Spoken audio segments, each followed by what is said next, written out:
This is Jazz Casual, and I'm Ralph Gleason. You've been listening to the John Coltrane Quartet, playing a composition by Mongo Santamaria called Afro Blue. John Coltrane, like many of the modern jazz musicians, feels that the music itself speaks far more fluently than any human ever could. I agree with that thoroughly, and I also endorse the position of Miles Davis that albums shouldn't have liner notes, even when I write them.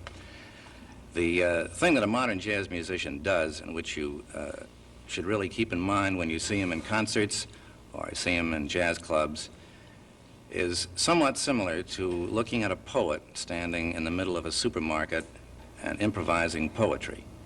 They are called upon by the discipline of this art form to go into public places where people are gathered informally and to spontaneously create music. Unlike a poet, unlike a writer of a novel, unlike a painter, they have no opportunity to take this product that they have created and reform it and correct the mistakes that they might have made or change the way in which they approach it. What they do is done for all time right then when they do it.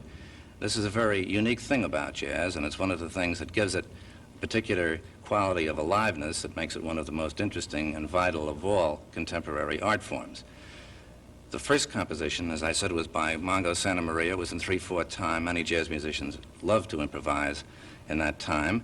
We're going to have two compositions now, two original compositions by John Coltrane. On the first, he played the soprano saxophone. On these, he'll play the tenor.